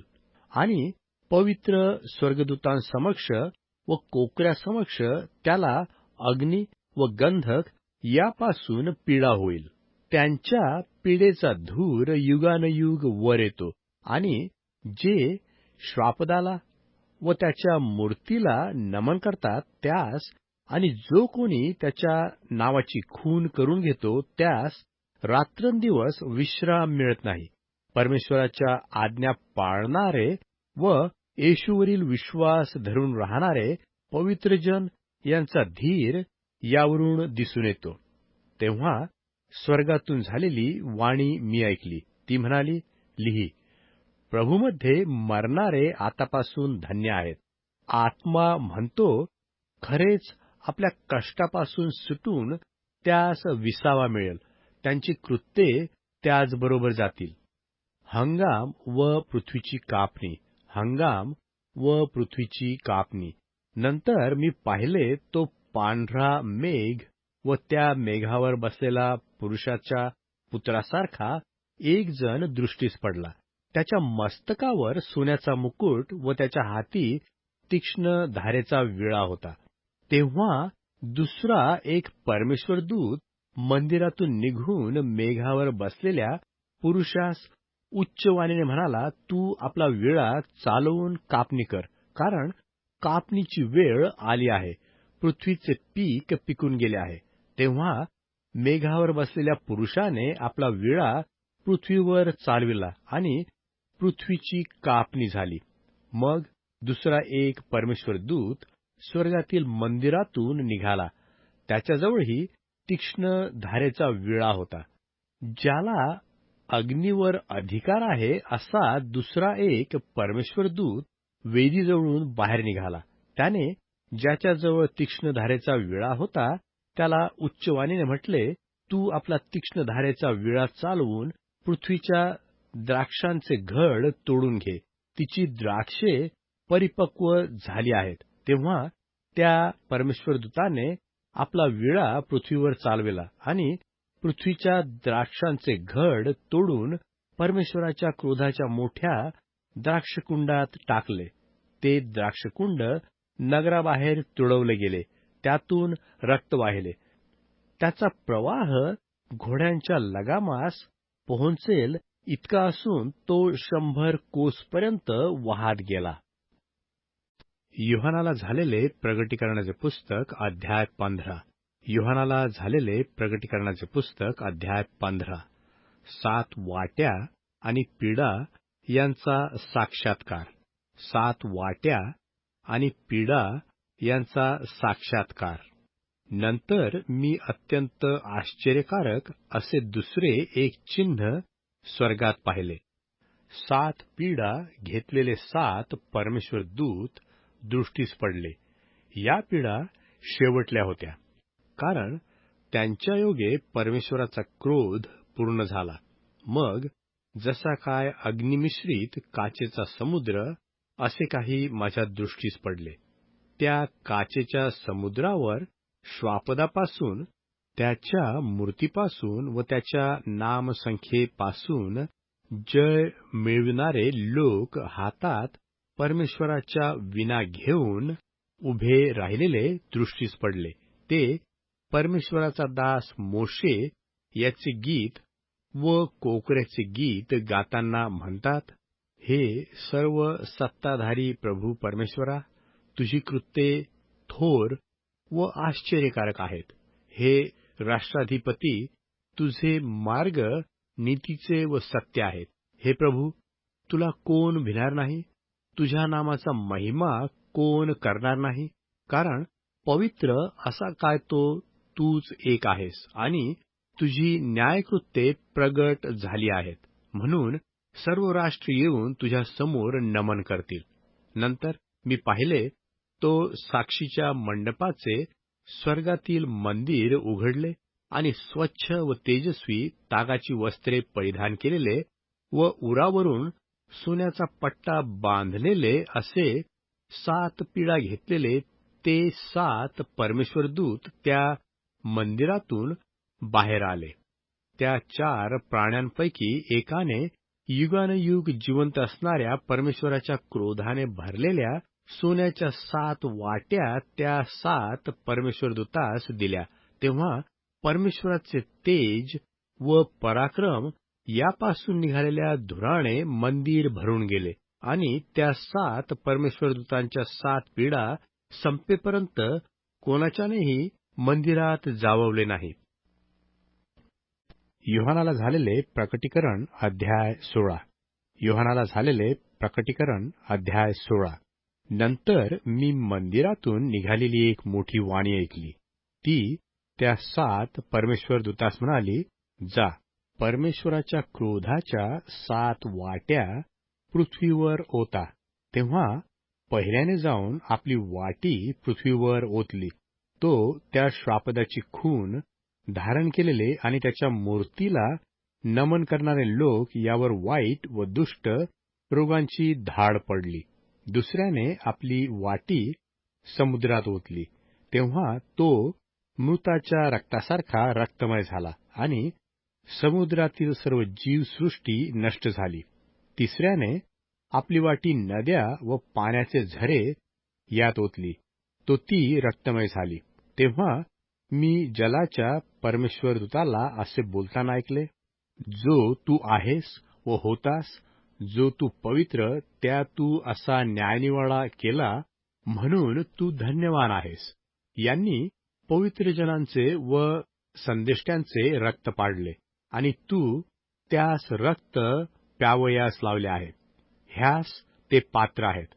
नंतर मी वेदीला असे बोलताना ऐकले, हो, हे सर्व सत्ताधारी प्रभू परमेश्वरा, तुझे न्याय सत्य व नीतीचे आहेत. चौथ्याने आपली वाटी सूर्यावर ओतली. त्याकडे अग्नीच्या योगे मनुष्यांना करपून टाकण्याचे सोपवले होते. मनुष्य कडक उन्हाने करपून गेली. तेव्हा त्या पिढांवर ज्याला अधिकार आहे त्या परमेश्वराच्या नावाची निंदा त्यांनी केली आणि परमेश्वराचे गौरव करण्यासाठी पश्चाताप करावा तो त्यांनी केला नाही. पाचव्याने आपली वाटी श्वापदाच्या आसनावर ओतली. तो त्याचे राज्य अंधकारमय झाले आणि लोकांनी दुःखामुळे आपल्या जिभा चाखल्या. आपल्या वेदनांमुळे, आपल्या व्रणांमुळे त्यांनी स्वर्गाच्या परमेश्वराची निंदा केली आणि आपल्या कर्मांचा पश्चाताप केला नाही. 6व्या दूताने आपली वाटी फरात महानदावर ओतली. तो सूर्याच्या उगवतीपासून येणाऱ्या राजांची वाट सिद्ध व्हावी म्हणून तिचे पाणी आटून गेले. नंतर मी बेडकासारखे 3 अशुद्ध आत्मे अजगराच्या तोंडातून, श्वापदाच्या तोंडातून व खोट्या संदेष्टाच्या तोंडातून निघताना पाहिले. ते चिन्हे करणारे भूतांचे आत्मे आहेत. ते संपूर्ण जगातील राजास, सत्ताधारी परमेश्वराच्या त्या मोठ्या दिवसाच्या लढाईसाठी एकत्र कराव्यास त्याचकडे बाहेर जातात. पहा, मी चोरासारखा येतो. आपण नग्न असे चालू नये व आपली लाज लोकास दिसू नये म्हणून जो जागृत राहतो व आपली वस्त्रे राखितो तो धन्य. त्यांनी त्यास इब्री भाषेत हर्मगिदोन म्हटलेल्या ठिकाणी एकत्र केले. 7व्या दूताने आपली वाटी अंतराळात ओतली. तो मोठी वाणी मंदिरातून राजासनापासून निघाली. ती म्हणाली, झाले. तेव्हा विजा, ध्वनी व गर्जना झाल्या. शिवाय मोठा भूमिकंप झाला. तो इतका की पृथ्वीवर मनुष्य झाल्यापासून इतका मोठा कधी झाला नव्हता. मोठ्या नगरीचे 3 विभाग झाले. राष्ट्रांची नगरे कोसळली आणि त्याने आपल्या तीव्र क्रोधाच्या द्राक्षरसाचा प्याला तिला द्यावा म्हणून परमेश्वरासमोर मोठ्या बाबेल नगरीचे स्मरण करण्यात आले. सर्व बेटे पळून गेली आणि डोंगरांचा थांग नाहीसा झाला. सुमारे 1 मन वजनाच्या मोठ्या गारा आकाशातून मनुष्यांवर पडल्या. तेव्हा गारांच्या पीडेमुळे लोकांनी परमेश्वराची निंदा केली, कारण त्या गारांची पीडा पराकाष्ठेची होती. योहानाला झालेले प्रगटीकरण अध्याय 17. योहानाला झालेले प्रकटीकरण अध्याय 17. मोठी कलावंतीन व श्वापद यांचा साक्षात्कार. मोठी कलावंतीन व श्वापद यांचा साक्षात्कार. नंतर 7 वाट्या घेतलेल्या 7 परमेश्वर दूतांपैकी एक जण येऊन मजबरोबर बोलू लागला. तो म्हणाला, इकडे ये. म्हणजे बहुत जनांवर बसलेली मोठी कळवंतीन हिचा झालेला न्यायनिवाडा तुला दाखवतो. तिच्याबरोबर पृथ्वीवरील राजांनी जार कर्म केले आणि तिच्या जार कर्मरूपी द्राक्षरसाने पृथ्वीवर राहणारे जन मस्त झाले. मग मी आत्म्याने संचारलेला असताना त्याने मला रानात नेले. तो परमेश्वर निंदात्मक नावांनी भरलेल्या 7 डोकी व 10 शिंगे असलेल्या किरमिजी रंगाच्या श्वापदावर बसलेली एक स्त्री दृष्टीस पडली. ती स्त्री जांभळी व किरमिजी वस्त्रे ल्यालेली आणि सोने, मूल्यवान रत्ने व मोते यांनी शृंगारलेली होती. तिच्या कपाळावर मोठी बाबेल, कळवंतिनीची व पृथ्वीवरील अमंगळपणाची आई हे गूढार्थक नाव लिहिलेले होते. ती स्त्री पवित्र जनांच्या रक्ताने व येशूच्या साक्ष्यांच्या रक्ताने मस्त झालेली माझ्या दृष्टीस पडली. तिला पाहून मला फार आश्चर्य वाटले. परमेश्वर दूताने मला म्हटले, तुला आश्चर्य का वाटले? ती स्त्री आणि 7 डोके व 10 शिंगे असलेले तिला वाहून नेणारे श्वापद यांचं गुज मी तुला सांगतो. जे श्वापद तू पाहिलं ते होते आणि नाही, ते अगाध कुपातून वर येणार आहे व नाशात जाणार आहे. जगाच्या स्थापनेपासून ज्यांचं नाव जीवनी पुस्तकात लिहिलेलं नाही असे पृथ्वीवर राहणारे जन ते श्वापद होते नाही व येणार असे पाहून आश्चर्य करतील. हे ज्ञानी मनाचे काम आहे. ती 7 डोकी 7 डोंगर आहेत. त्यावर ती स्त्री बसली आहे आणि ती डोकी 7 राज्ये आहेत. त्यापैकी 5 पडले आहेत. एक आहे आणि एक अद्याप आला नाही. तो आल्यावर त्याला थोडा वेळ राहावे लागेल. जे श्वापद होते आणि नाही ते स्वतः 8वा राजा आहे. तो त्या सातांपासून झालेला आहे आणि तो नाशात जाणार आहे. जी 10 शिंगे तू पाहिली ती 10 राज्ये आहेत. त्यास अद्यापी राज्य मिळाले नाही, तरी त्यास श्वापदाबरोबर तासभर राजांच्या सारखा अधिकार मिळतो. ते एक विचाराचे आहेत आणि ते आपले सामर्थ्य व अधिकार श्वापदाला देतात. हे कोकऱ्याबरोबर लढतील, परंतु कोकरा त्यास जिंकील, कारण तो प्रभूंचा प्रभू आणि राजांचा राजा आहे आणि पाचारण केलेले, निवडलेले व विश्वासू असे जे त्याचबरोबर आहेत तेही विजय मिळवतील. आणि तो मला म्हणाला, जेथे कळवंतीन बसली आहे तेथे जी जले तू पाहिली ती लोक, जनसमूह, राष्ट्रे, भाषा अशी आहेत. जी 10 शिंगे व जे श्वापद तू पाहिले ती कळवंतिनीचा द्वेष करतील व तिला ओसाड व नग्न करतील. तिचे मांस खातील व अग्नीने तिला जाळून टाकतील. त्यांनी एक विचाराने वागून परमेश्वराची वचने पूर्ण होत तोपर्यंत आपले राज्य श्वापदाला द्यावे, अशा इराद्याने कृती करण्याचे परमेश्वराने त्यांच्या मनात घातलं आहे. जी स्त्री तू पाहिली ती पृथ्वीवरच्या राजांवर राज्य करणारी मोठी नगरी आहे. योहानाला झालेले प्रगटीकरणाचे पुस्तक अध्याय 18. योहानाला झालेले प्रगटीकरणाचे पुस्तक अध्याय 18.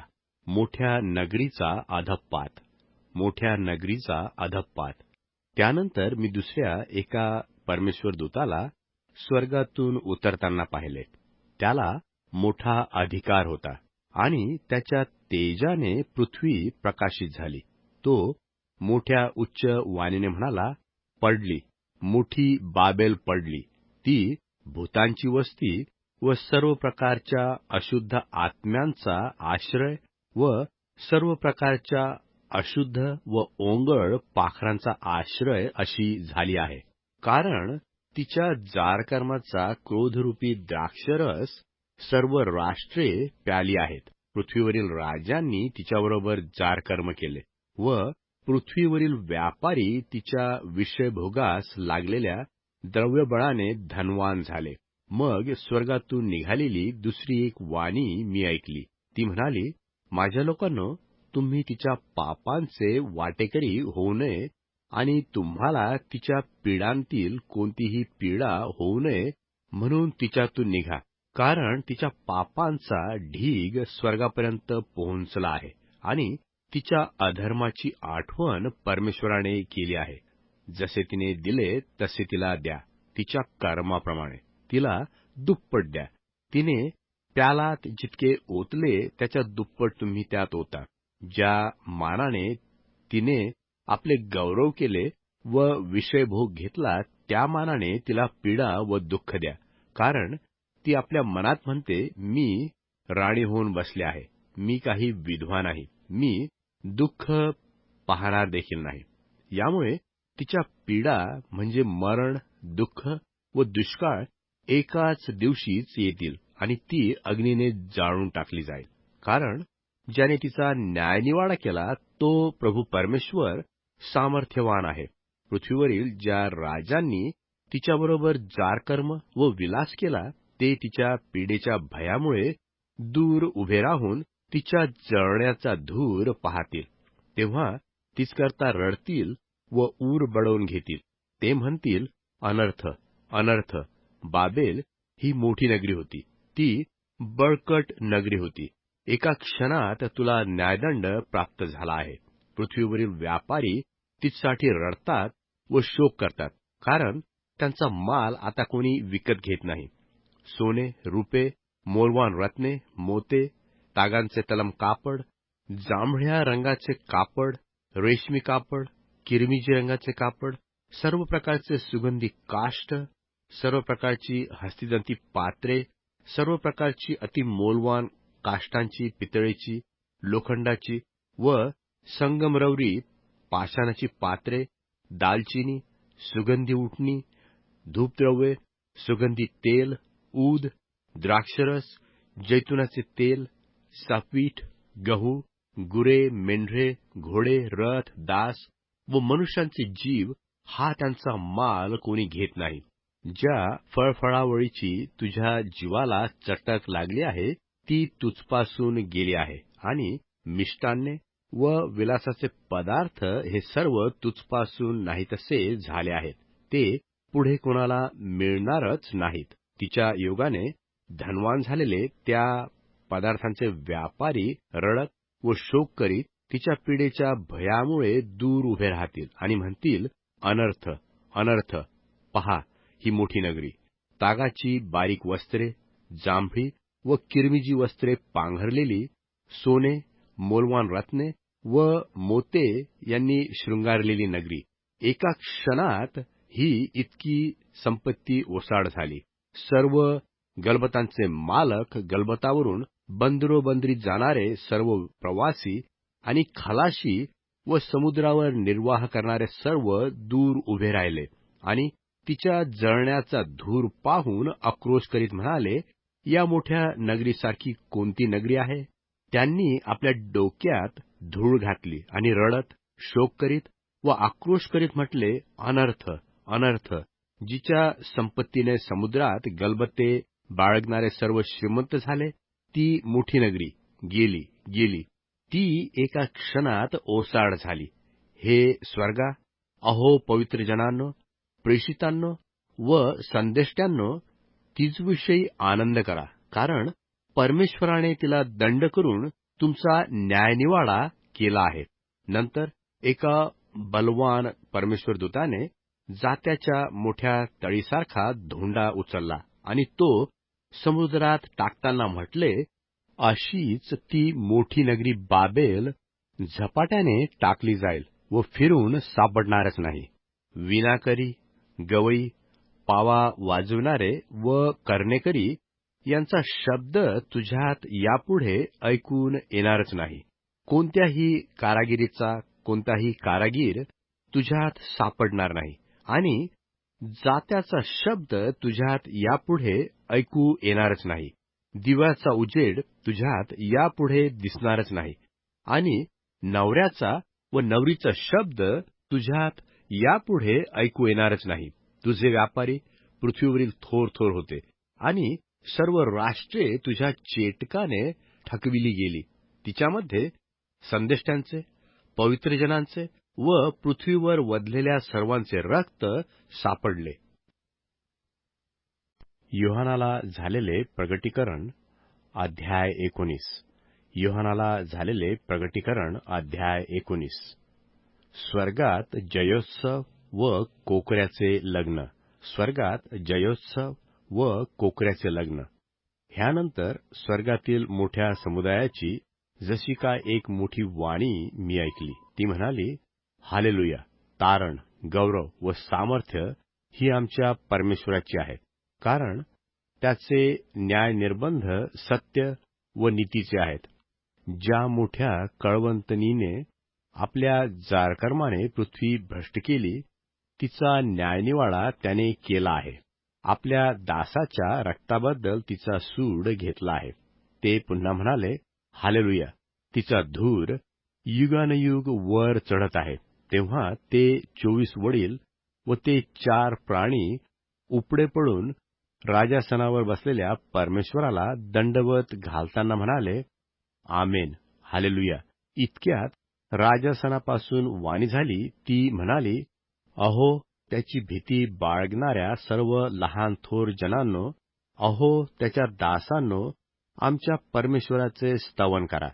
तेव्हा जणू काय मोठ्या समुदायाची वाणी, बहुत जलप्रवाहाची वाणी व प्रचंड गर्जनांची वाणी मी ऐकली. ती म्हणाली, हालेलुया, कारण सर्व सत्ताधारी आमचा प्रभू परमेश्वर याने राज्य हाती घेतले आहे. आपण आनंद व उल्हास करू व त्याचे गौरव करू, कारण कोकऱ्याचे लग्न आले आहे आणि त्याच्या नवरीने स्वतःला सजविले आहे. तिला तेजस्वी व शुद्ध असे तागाचे तलम वस्त्र परिधान करावयास दिले आहे. ते तागाचे तलम वस्त्र पवित्रजनांची नीतिकृत्य आहेत. तेव्हा तो मला म्हणाला, हे लिही की कोकऱ्याच्या लग्नाच्या मेजवानीस बोलावलेले ते धन्य. तो मला असेही म्हणाला, ही परमेश्वराची सत्य वचने आहेत. तेव्हा मी त्याच्या पाया पडून दंडवत घालणार होतो, परंतु तो मला म्हणाला, असे करू नये.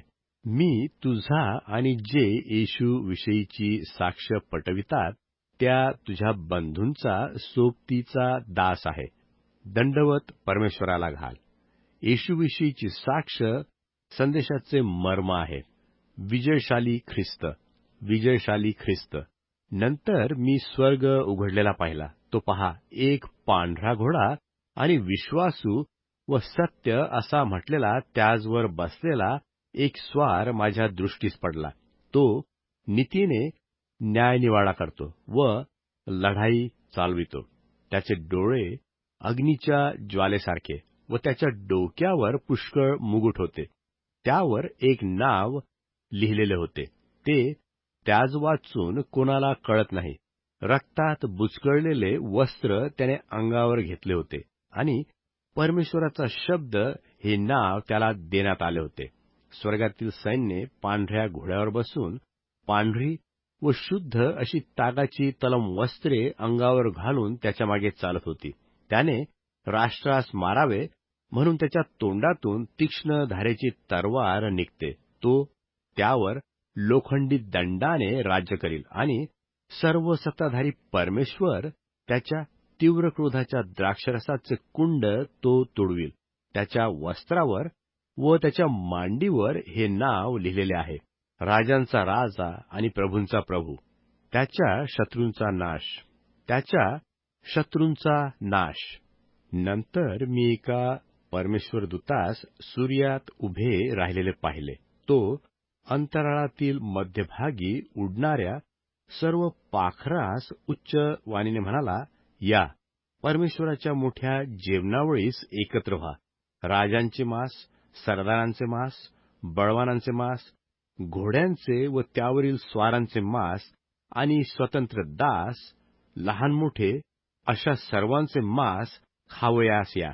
तेव्हा ते श्वापद पृथ्वीवरील राजे व त्यांची सैन्ये ही घोड्यावर बसलेल्या स्वाराबरोबर व त्याच्या सैन्याबरोबर लढाई करावयास एकत्र झालेली मी पाहिली. मग श्वापद धरले गेले आणि त्याबरोबर खोटा संदेष्टाही धरला गेला. त्याने श्वापदाची खून धारण केलेल्या व त्याच्या मूर्तीला भजणाऱ्या लोकास त्याच्यासमोर चिन्हे करून ठकविले होते. ह्या दोहोंना जळत्या गंधकाच्या अग्नी सरोवरात जिवंत टाकण्यात आले. बाकीचे लोक घोड्यावर बसलेल्या स्वाराच्या तोंडातून निघालेल्या तरवारीने मारले गेले आणि त्यांच्या मांसाने सर्व पाखरे तृप्त झाली. योहानाला झालेले प्रगटीकरण अध्याय 20. योहानाला झालेले प्रगटीकरण अध्याय 20.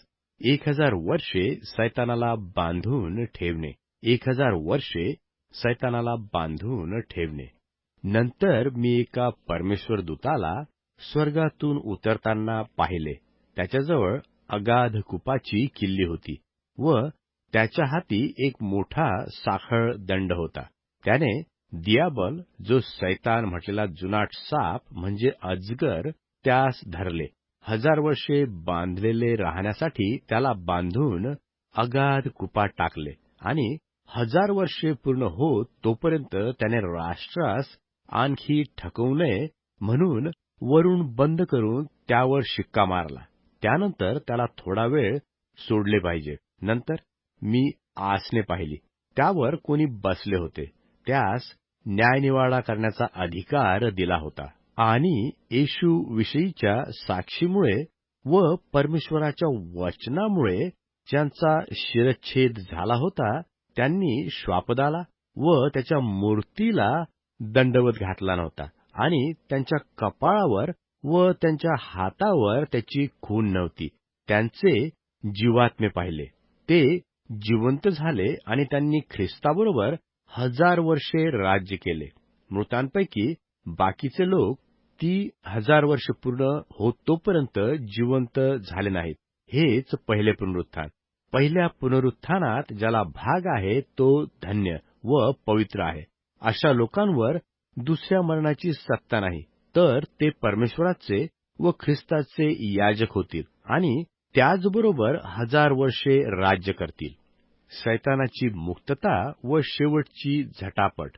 सैतानाची मुक्तता व शेवटची झटापट. ती 1000 वर्षे संपल्यावर सैतानाला आपल्या कैदेतून सोडण्यात येईल आणि तो पृथ्वीच्या 4 कोपऱ्यातील राष्ट्रे गोग व मागोस यास ठकवावयास, त्यास लढाईसाठी एकत्र करावयास बाहेर येईल. त्यांची संख्या समुद्राच्या वाळू इतकी आहे. त्यांनी पृथ्वीच्या विस्तारावर फिरून पवित्र जनांची छावणी व प्रियनगर वेढले. तेव्हा परमेश्वरापासून स्वर्गातून अग्नी उतरला आणि त्याने त्यास खाऊन टाकले. त्यास ठकविणाऱ्या सैतानाला अग्नीच्या व गंधकाच्या सरोवरात टाकण्यात आले. त्यात ते श्वापद व तो खोटा संदेष्टा आहेत. तेथे त्यास रात्रंदिवस युगानयुगपर्यंत पीडा भोगावी लागेल. सर्वसामान्य पुनरुत्थान व शेवटचा न्याय, सर्वसामान्य पुनरुत्थान व शेवटचा न्याय. नंतर मोठे पांढरे राजासन व त्यावर बसलेला एक जण माझ्या दृष्टीस पडला. त्याच्या तोंडापुढून पृथ्वी व आकाश ही पळाली. त्याकरिता ठिकाण म्हणून सापडले नाही. मग मृत झालेल्या लहान थोरांना मी राजासनापुढे उभे राहिलेले पाहिले. त्यावेळी पुस्तके उघडली गेली. तेव्हा दुसरे एक पुस्तक उघडले गेले. ते जीवनाचे होते आणि त्या पुस्तकात जे लिहिले होते त्यावरून मृतांचा न्याय ज्यांच्या त्यांच्या कर्माप्रमाणे ठरविण्यात आला. तेव्हा जे मेलेले लोक समुद्रात होते त्यास समुद्राने दिले. जे मेलेले लोक मरणावस्थेत व अधोलोकात होते त्यास त्यांनी दिले. आणि ज्यांच्या त्यांच्या कर्माप्रमाणे परमेश्वराचा न्याय ठरविण्यात आला. तेव्हा मरण व अधोलोक ही अग्नीच्या सरोवरात टाकली गेली. अग्नीचे सरोवर हे दुसरे मरण आहे. ज्या कोणाचे नाव जीवनाच्या पुस्तकात लिहिलेले सापडले नाही तो अग्नीच्या सरोवरात टाकला गेला. योहानाला झालेले प्रगटीकरण अध्याय 21. योहानाला झालेले प्रगटीकरण अध्याय 21. नवे आकाश व नवी पृथ्वी, नवे आकाश व नवी पृथ्वी. नंतर मी नवे आकाश व नवी पृथ्वी ही पाहिली. पहिले आकाश व पहिली पृथ्वी ही निघून गेली आणि समुद्रही राहिला नाही. तेव्हा मी पवित्र नगर नवे यरूशलेम परमेश्वरापासून स्वर्गातून उतरताना पाहिले. ते नवऱ्यासाठी शृंगारलेल्या नगरीप्रमाणे सजविलेले होते. आणि मी राजासनातून आलेली मोठी वाणी ऐकली. ती म्हणाली, पहा, परमेश्वराचा मंडप मनुष्यांजवळ आहे. त्याचबरोबर परमेश्वर आपली वस्ती करील.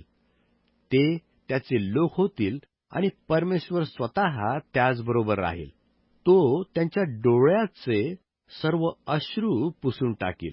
यापुढे मरण हे नाही, शोक, रडणे व कष्ट ही नाहीत, कारण पहिले होऊन गेले. तेव्हा राजासनावर बसलेला म्हणाला, पहा, मी सर्व नवे करतो. तो म्हणाला, लिही, कारण ही वचने विश्वासनीय व सत्य आहेत. तो मला म्हणाला, त्याप्रमाणे होऊन गेले आहे. मी अल्फा व ओमेगा, प्रारंभ व शेवट आहे. मी तान्हेल्याला जीवनी झऱ्याचे पाणी फुकट देईन. जो कोणी विजय मिळवतो त्याला ह्या गोष्टी वारशाने मिळतील. मी त्याचा परमेश्वर होईन आणि तो माझा पुत्र होईल.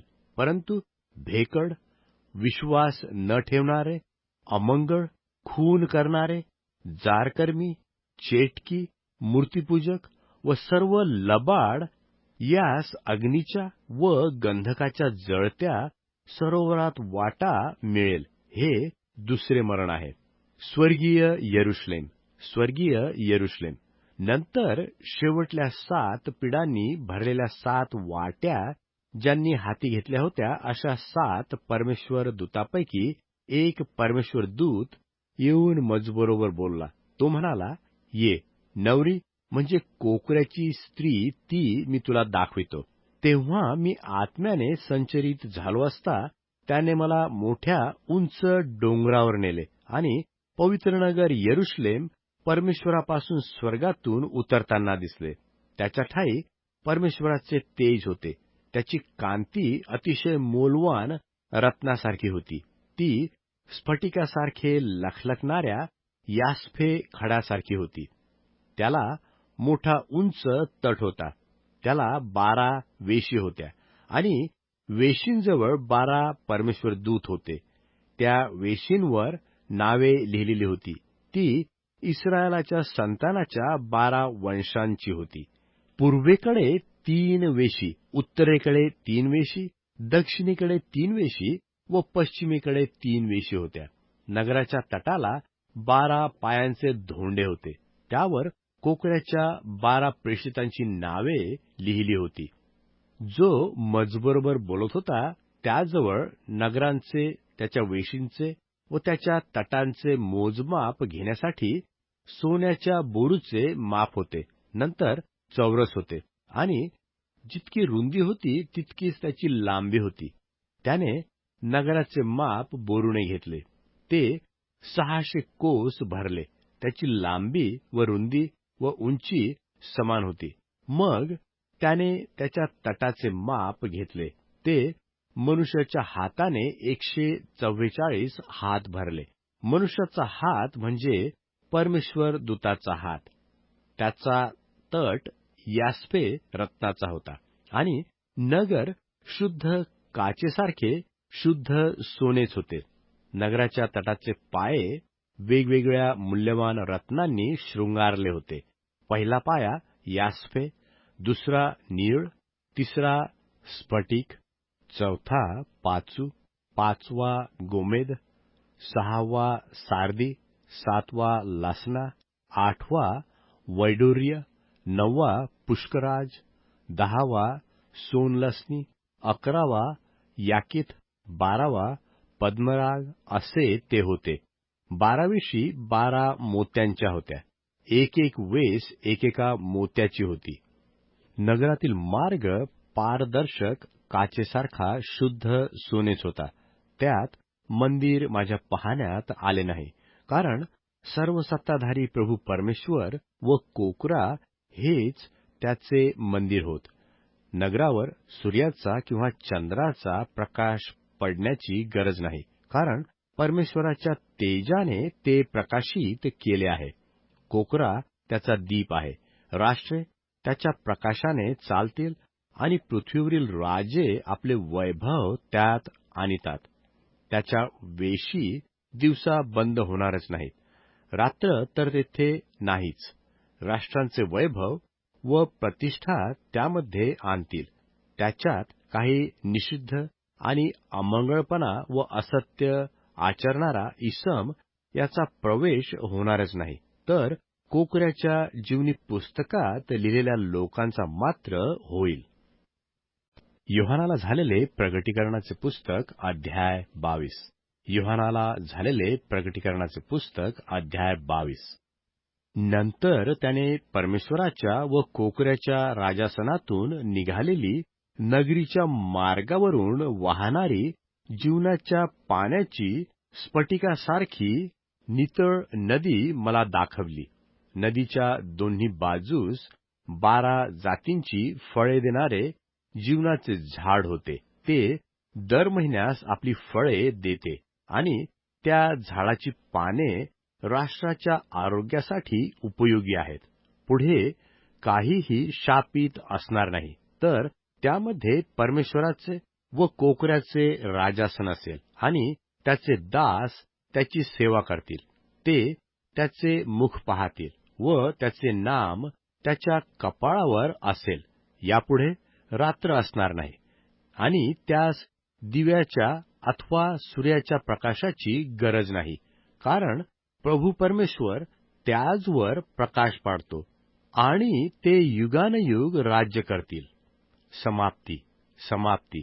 नंतर तो मला म्हणाला, ही वचने विश्वासनीय व सत्य आहेत, आणि संदेष्ट्यांच्या आत्म्यांचा परमेश्वर जो प्रभू याने जे काही लवकर झाले पाहिजे ते आपल्या दासास कळविण्यासाठी आपल्या दूताला पाठविले आहे. पहा, मी लवकर येतो. या पुस्तकातील संदेश वचने पाळणारा तो धन्य. हे ऐकणारा व पाहणारा मी योहान आहे. जेव्हा मी ऐकले व पाहिले, तेव्हा ते मला दाखविणाऱ्या परमेश्वर दूताला दंडवत घालण्यासाठी मी त्याच्या पायापुढे पडलो. परंतु तो मला म्हणाला, असे करू नको. मी तुझा, तुझे बंधू संदेष्टे व या पुस्तकातील वचने पाळणारे लोक यांचा सोबतीचा दास आहे. दंडवत परमेश्वराला घाल. पुन्हा तो मला म्हणाला, या पुस्तकातील संदेश वचने शिक्का मारून बंद करू नको, कारण वेळ जवळ आली आहे. दुराचारी मनुष्य दुराचार करीत राहो. मलिनतेने वागणारा मनुष्य स्वतःला मलिन करीत राहो. धर्माप्रमाणे वागणारा मनुष्य धर्म आचरित राहो. पवित्राचरणी मनुष्य स्वतःला पवित्र करीत राहो. पहा, मी लवकर येतो आणि प्रत्येकाला ज्याच्या त्याच्या कर्माप्रमाणे देण्यास माझ्याजवळ वेतन आहे. मी अल्फा व ओमेगा, पहिला व शेवटला, प्रारंभ व शेवट असा आहे. जे आपली वस्त्रे धुतात ते धन्य, त्यांची जीवनी झाडावर सत्ता होईल आणि ते वेशीतून नगरात जातील. कुत्रे, चेटकी, जारकर्मी, खून करणारे, मूर्तीपूजक, लबाडीची आवड धरणारे व लबाडी बोलणारे लोक सर्व बाहेर राहतील. या गोष्टीविषयी तुम्हास साक्ष देण्याकरता मी येशूने आपल्या दूताला मंडळ्यांकरता पाठवला आहे. मी दाविदाचा अंकुर व संतान, पहाटचा तेजस्वी तारा आहे. आत्मा व वधू ही म्हणतात, ये. ऐकणाराही म्हणो, ये. तान्हेला येव आणि ज्याला पाहिजे तो जीवनाचे पाणी बिनामूल्य घेओ. या पुस्तकातील भविष्यवचने ऐकणाऱ्या प्रत्येकाला मी निश्चयपूर्वक सांगतो की जो कोणी ह्यात भर घालील त्यावर ह्या पुस्तकातील लिहिलेल्या पीडा परमेश्वर आणील, आणि जो कोणी या भविष्यवाणीच्या पुस्तकातील वचनातून काही काढून टाकेल त्याचा वाटा या पुस्तकात वर्णिलेल्या जीवनी झाडातून व पवित्र नगरातून परमेश्वर काढून टाकेल. या गोष्टीविषयी साक्ष देणारा म्हणतो, हो, मी लवकर येतो. आमेन. प्रभू येशू ये. प्रभू येशू ख्रिस्ताची कृपा पवित्र जनांबरोबर असो.